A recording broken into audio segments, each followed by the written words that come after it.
4만 명의 시민 조국에 김건희 수사 진정서가 접수가 되자 검찰은 이에 계속해서 응답을 하고 있었습니다. 윤석열 가족 의혹 수사도 본격화되었다고 하는데요. 오늘도 또다시 시민 조국의 수사 촉구 명령서가 서울중앙지검으로 배달이 되었습니다. 계속해서 우리 시민 조국들은 사건의 중대함을 검찰에 알리고 있었습니다. 이에 응답을 한 서울중앙지검은 25일 고발인 조사를 시작으로 김건희 그리고 윤석열 장모 등 소환할 방침이라고 밝혔습니다. 야, 이제 진짜 본격화되는 것 같습니다. 윤석열 청장의 처와 장모인 점을 감안해 수사를 하지 않을 가능성이 높았다라고 저는 봤는데요. 아무래도 윤석열이가 귓속말로 야, 내가 청장직 있을 때만큼은 수사하지 말자 라고 했을 경우 당연히 수사를 하지 않겠죠. 그렇게 되면 공소시효가 끝납니다. 지금 빠르게 해야만 한다는 것이죠. 일단 김건희 주가 조작 의혹 사문서 2조 그리고 사기 혐의, 엄마 최은순 씨는 사문서 2조 및 소송 사기죄 등 혐의로 고발이 되었습니다. 고소 고발이 되었는데요. 윤석열 가족들의 사건의 공통점은 증거가 차고 넘친다는 겁니다. 더구나 특히 김건희 씨 주가 조작 의혹은 정말 빼도 박도 못하는 명백한 증거가 있습니다. 도이치모터스 권오수 회장의 주식시장 선수로 통하는 이 씨와 결탁해 주가를 조작했는데요. 그 미천을 댄 사람이 바로 김건희였습니다. 소칭 전주로 참여를 한 사람이죠. 전주.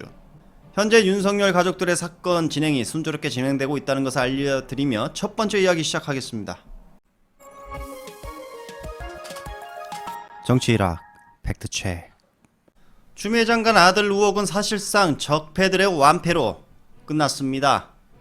처음 시작은 타령으로 몰다가 다시 항제 휴가로 몰았고 신원식의 거짓이 낱낱이 벗겨지자 거짓 증언자들이 나타나면서 반전을 노린 적폐들은 또다시 거짓 폭로였다는 것이 검찰 수사로 드러났습니다.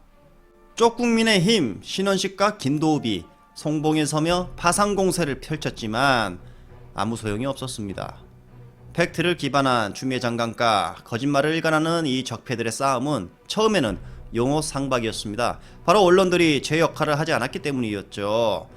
그들이 노리는 건 단지 사실을 밝히는 것보단 무조건 던지고 보는 폭로로 문재인 정부의 도덕성 훼손을 시키기 위함이었다라고 보였습니다. 추미애 장관 아들의 의혹이 진실이 드러나자 추미애 장관 딸로 방향을 돌렸습니다. 그리고 추미애 장관님 딸 식당에서 12차례에 걸쳐 250만원 기자 간담회 식대를 두고도 이 적폐들은 온갖 공작을 자행했습니다. 하지만 오히려 박덕흠 씨의 비리만 더 부각이 되었고 숨어있던 거대 게이트만 세상에 알려졌습니다. 결국 쪽국민의힘은 지지율 역풍을 맞았습니다. 한국갤럽 10%대, 리얼미터 20%대로 떨어졌습니다. 그렇다면 이들은 다음 카드는 무엇일까요? 저는 이렇게 생각합니다.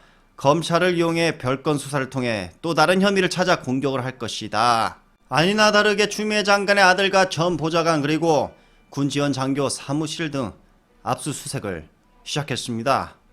기사 내용에 따르면 통화, 예압이나 기록이 있는지 찾는다고 밝혔습니다.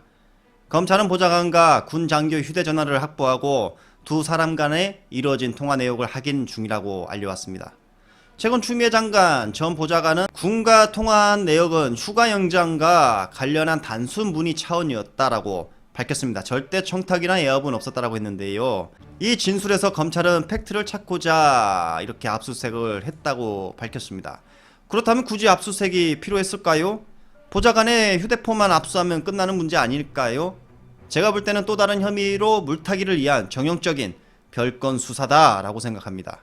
며칠 후 적폐 언론에서는 또 다른 혐의로 세상을 시끄럽게 만들 것이라고 저는 예측하는데요. 어떤 이는 이렇게 말합니다. 지금 동부지검은 제대로 수사를 할 것이다. 또 어떤 이는 동부지검 안에 윤석열 사단이 남아있어서 마지막 발악을 할 것이다 라고 하는데요. 정확히 단정 짓기는 힘듭니다. 하지만 이것만은 말하고 싶습니다. 제발 제대로 된 수사로 국민의 신뢰를 받는 검찰이 되어주시기 바랍니다. 국민의 검찰로 거듭나시기를 간곡히 부탁드립니다.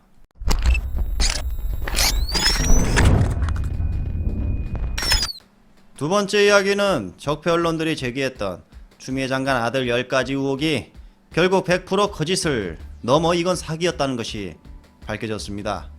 이에 적폐들의 10대 사기극을 알리고자 합니다. 적폐들 10대 사기극. 첫 번째, 추미애 장관 가족을 앉혀놓고 40분 동안 정탁 방지 교육을 시켰다.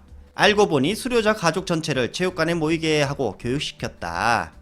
두 번째, 당직 사병 형동안을 찾아온 대의가 추미애 장관의 민원을 듣고 해결해준 육군 본부장교다. 아이고, 알고 보니 카투샤 인사장교로 당직 사병에게 휴가 영장 처리가 됐다는 통보를 하러 간 것이었다. 세 번째, 전직 장군이 폭로처럼 한 말이 있었습니다. 알고 보니까 둘은 상관과 부하 사이였고 신원식은 전반수 태극기 모독부대에 참여해 문재인 하야를 주장했던 사람이었습니다. 그 부하는 바로 안철수 당에서 출마를 또 했고요. 네 번째, 당직 사병의 주장이 이제 터집니다. 알고 보니까 당직 사병이 친구에게 한 말이었고 그 친구가 1호신문에 한 말이었고 1호신문이 김도읍 의원에게 한 말이었고 김도읍 의원이 이제 공론화를 시켜서 조선TV에 조선일보의 한 말이었습니다. 그렇게 전달되면서 보도가 계속 되기 시작합니다. 그 당직 사병 지인이 나서서 당직 사병은 거의 1배 수준이다 라고 폭로를 합니다. 다른 사병이 뉴스공장에 나와 당직 사병의 말에 정확히 방박을 하죠. 다섯 번째, 당직 사병 형동안 실명 공개 비판. 민주당 의원이 당직 사병 실명을 공개하자 쪽국민의힘은 일제히 공격을 합니다. 그러나 그전 TV조선 그리고 조선일보에서 먼저 실명과 사진이 엄청나게 공개가 되었습니다. 정말 그것 때문에 아무래도 역풍을 맞았다라고도 저는 생각하는데요. 여섯 번째, 국방부 민원실 녹취록. 전화를 한 사람이 추미애 장관이든 남편이든 보좌관이든 정해진 복무 규정에 따라 휴가가 연장되었다면 아무런 문제가 없습니다. 민원실에 전화한 게 청탁이면 전국의 민원실 다 폐지해야죠. 일곱 번째, 추미애 장관 아들 항제 복무했다. 알고 보니 일반 사병보다 휴가를 덜 썼습니다. 그리고 항제라면 군대를 왜 갑니까? 왜 군대를 가서 이런 고생을 합니까? 항교안을 보세요. 피부병 가지고도 면제되지 않았습니까? 여덟 번째, 평창올림픽 통역병 청탁했다.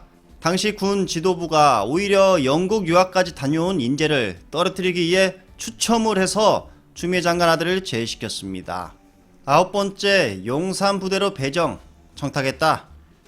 당시는 박근혜 정부 시절이었고 추첨은 전산으로 해서 청탁 자체가 불가능했습니다. 그리고 90 먹은 노모가 청탁했다는 말도 안 되는 정말 어설프죠. 자, 열 번째, 내부자 고발. 알고 보니 짜고 쳤다. 당직 사병은 김도읍이 만났고 신원식은 부하 말만 믿고 말을 했다가 망신을 당했습니다. 이게 과연 내부 고발일까요? 그냥 짜고 치는 고스톱이죠. 이로써 추미애 장관 아들 의혹은 사실상 끝났다. 적폐들이 완패를 했다라고 보입니다. 적폐 언론들은 추미애 장관을 공격함으로써 이 검찰 개혁을 속도를 늦추거나 아니면 막으려고 했던 것으로 봐야 할 것이라 생각합니다. 그래서 또다시 검찰을 이용해 오늘 별건 수사를 또 시작하는 것이다 라는 것까지 오늘 준비한 내용이었습니다. 정말 좋은 정보였다면 구독을 해주시기 바랍니다. 앞으로도 빠른 소식, 정확한 분석을 통해 많은 정치적 정보를 여러분들에게 선물로 드리겠습니다. 감사합니다.